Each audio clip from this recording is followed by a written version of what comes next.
আসসালামু আলাইকুম প্রিয় শিক্ষার্থীরা, ব্যাংক সমন্বয় বিবরণী পার্ট 2 এ তোমাদের সবাইকে স্বাগতম। আমরা পার্ট 1 এ ব্যাংক সমন্বয় বিবরণী সম্পর্কে জাস্ট সিম্পল একটা ধারণা নিয়েছি এবং চারটা লেখা দিয়েছিলাম কি কি নগদান বই মোতাবেক ব্যাংক জমার উদ্বৃত্ত, পাস বই মোতাবেক ব্যাংক জমাতিরিক্ত। এই কথাতে যদি লেখা থাকে তাহলে আমরা একক জেরে কি হব, আমি ব্যাংকের মতো হব। এবং নগদান বই মোতাবেক ব্যাংক জমাতিরিক্ত এবং পাস বই মোতাবেক ব্যাংক জমার উদ্বৃত্ত, এই কথাটি যদি লেখা থাকে তাহলে ব্যাংক আমার মতো হবে। এই কথাটি আমরা জাস্ট প্রথম ক্লাসে পার্ট 1 এ আলোচনা করেছিলাম। এবার আমরা হচ্ছে ম্যাথের সাহায্যে কিভাবে কি করতে হবে সেটা দেখব, ঠিক আছে? তো চলো দেখো, আমাদের প্রথমটা কাজ কি, আমরা দেখো এখানে লেখা আছে যে নগদান বই মোতাবেক এক নাম্বার কাজটা করবো আমরা।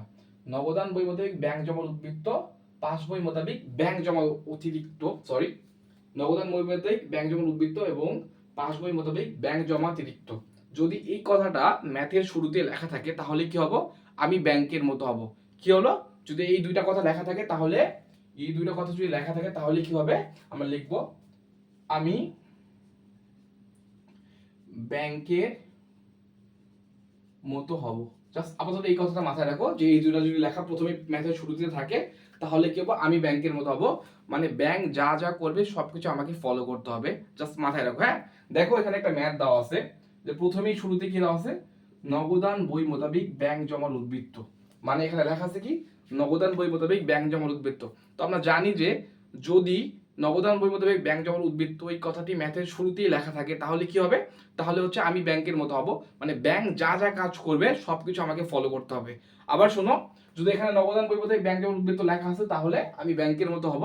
এবং যদি এটা লেখা, এই লেখাটা না থেকে যদি এই লেখাটাও থাকতো, পাস বই মোতাবেক ব্যাংক জমা অতিরিক্ত, এই কথা দিয়েও যদি লেখা থাকতো তাহলে কি হইতো, তাহলে আমরা কি করতাম, আমি ব্যাংকের মতো হব, মানে আমি ব্যাংককে ফলো করব, ব্যাংক যা যা করবে আমাদেরকে তাই করতে হবে। তো চলো এই কথাটা আমরা প্রথমে ম্যাথের সহজে শুরুতে লিখে নেই।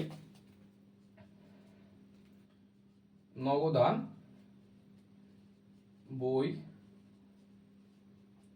মোতাবেক ব্যাংক জমার উদ্বৃত্ত, হ্যাঁ উদ্বৃত্ত লিখলাম কত, 20,000 টাকা, 20,000 টাকা। ওকে, এখন আমাদের জাস্ট কি কাজ হবে, এখানে হচ্ছে প্লাস করব, এটা প্লাস আর এটা হচ্ছে একটা মাইনাস, নিচে একটু মাইনাসের জায়গা রাখবো, ঠিক আছে? প্রথমেই আমাদের জাস্ট এটা প্রথম ম্যাথের শুরুতে ব্যাংক সমন্বয় বিবরণীর শুরুতে আমাদেরকে আইডেন্টিফাই করতে হবে যে আমি ব্যাংকের মতো হব নাকি ব্যাংক আমাদের মতো হবে। তো আমরা এই কথাটা দেখেই বুঝতে পারবো যে আমি ব্যাংকের মতো হব না ব্যাংক আমার মতো হবে। তো আমরা প্রথমে যেহেতু দেখতে পারছি যে নগদান বই মোতাবেক ব্যাংক জমা উদ্বৃত্ত, তার মানে হচ্ছে কি, তার মানে হচ্ছে আমি ব্যাংকের মতো হব। যে চারটা কথা আমি প্রথম পার্টে ডিসকাস করছি, অবশ্যই সেই চারটা কথা মাথায় রাখতে হবে, তাহলেই তুমি ইজিলি ম্যাথ করতে পারবা। চলো শুরু করি। দেখো এখানে কি বলছে, জমাকৃত চেক ব্যাংক বিবরণীতে ক্রেডিট হয়নি। মানে তুমি এখানে এর মানে কি হচ্ছে, জমাকৃত চেক ব্যাংক বিবরণীতে ক্রেডিট হয়নি কত টাকা, 2,000 টাকা।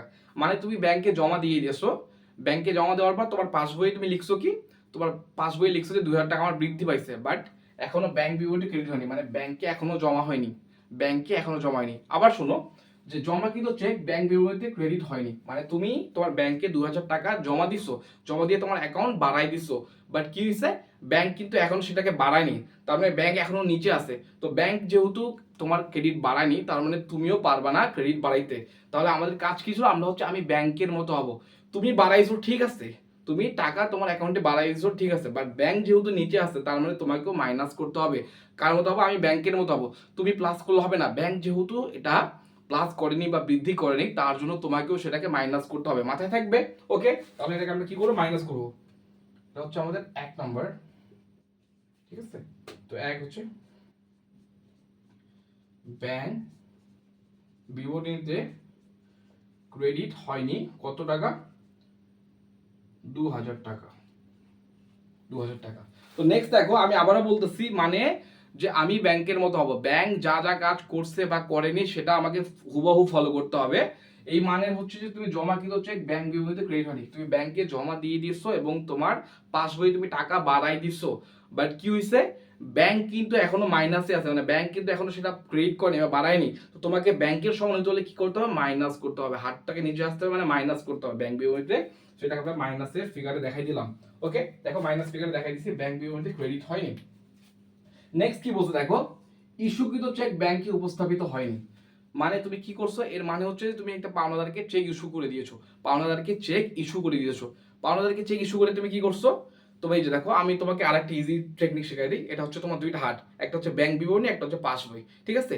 ইস্যুকৃত চেক তুমি হচ্ছে ব্যাংকে উপস্থাপন মানে ইস্যু, তুমি একজন পাওনা থেকে চেক ইস্যু করে দিয়েছো, ইস্যু করে তুমি কি করছো, মাইনাস করে দিয়েছো, মাইনাস করে দিয়েছো মানে তোমার টাকা কমাই দিয়েছো পাস বইয়ে। এখন কিন্তু এই কাজটা তুমি যাকে যে ইস্যু চেকটা ইস্যু করছো সে কিন্তু এখনো ব্যাংকে উপস্থাপিত হয়নি, তার মানে কি হয়েছে, ব্যাংক এখনো মাইনাস করেনি। ব্যাংক যেহেতু এখনো মাইনাস করেনি তার মানে তুমি মাইনাস ফিগারে আসো, তোমাকে অবশ্যই প্লাস ফিগারে যেতে হবে। কি বললাম, তুমি মাইনাস ফিগারে আসো বাট তোমাকে অবশ্যই প্লাস ফিগারে যেতে হবে।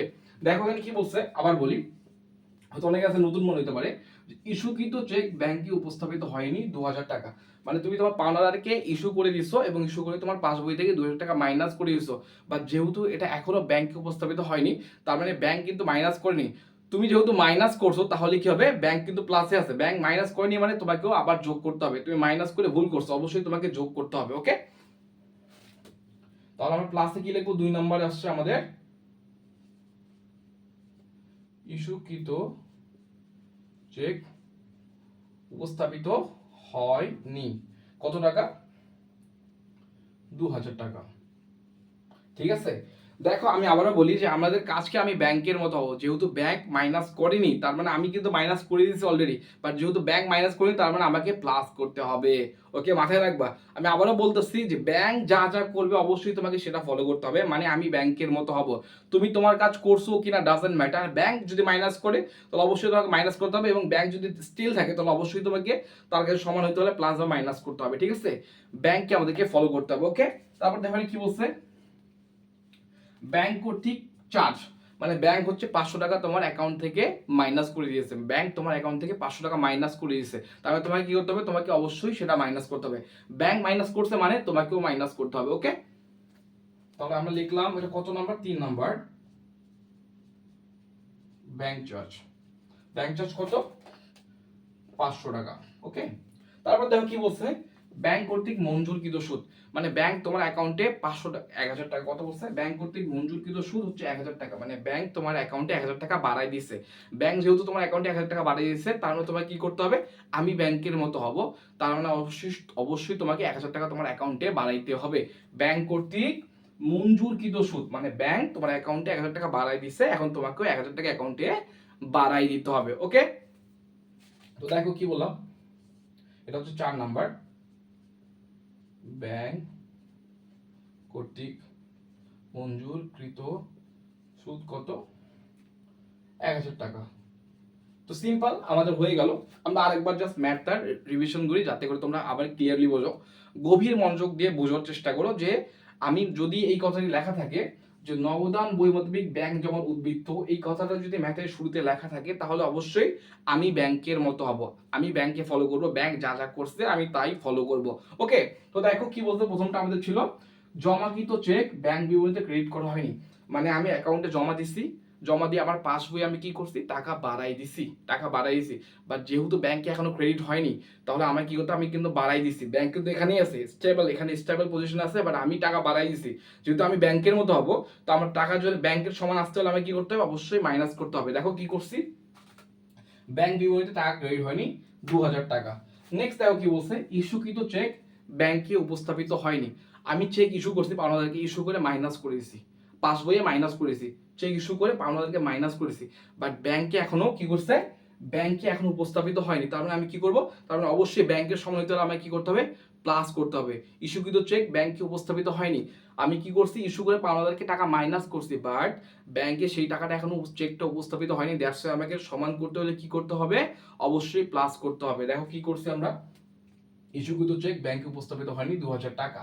নেক্সট কি বলছে দেখো, এখানে নেক্সট বলছে ব্যাংক কর্তৃক সুদ চার্জ, ব্যাংক সুদ চার্জ করছে 500 টাকা, মানে ব্যাংক মাইনাস করে দিয়েছে, তো ব্যাংকের সমান হইতে হলে আমাকে কি করতে হবে, আমাকেও মাইনাস করতে হবে। দেখো আমরা লিখছি কি, ব্যাংক কর্তৃক ব্যাংক সুদ চার্জ 500 টাকা, হ্যাঁ লিখছি।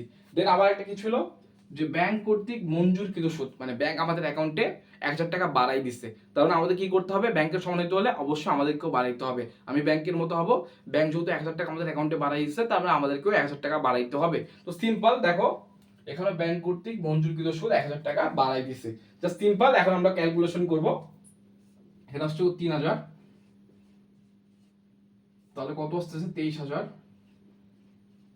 এই দুটো টোটাল করলাম 23,000 আসলো। দেন হচ্ছে ব্যাংক বিবরণীতে ক্রেডিট হয়নি, এখানে হচ্ছে আমাদের 2500 আসতেছে। তাহলে আমাদের অ্যামাউন্ট যত আসতেছে যে হচ্ছে 21,500, এটা হচ্ছে আমাদের অ্যান্সার। তো এটা আমরা লিখবো নগদান ব্যাংক বই পাস বই মোতাবেক ব্যাংক জমা উদ্বৃত্ত হচ্ছে 21,500। জাস্ট সিম্পলি আমরা বুঝে গেলাম যে কিভাবে ব্যাংক সনদ বিবরণী করতে হয়।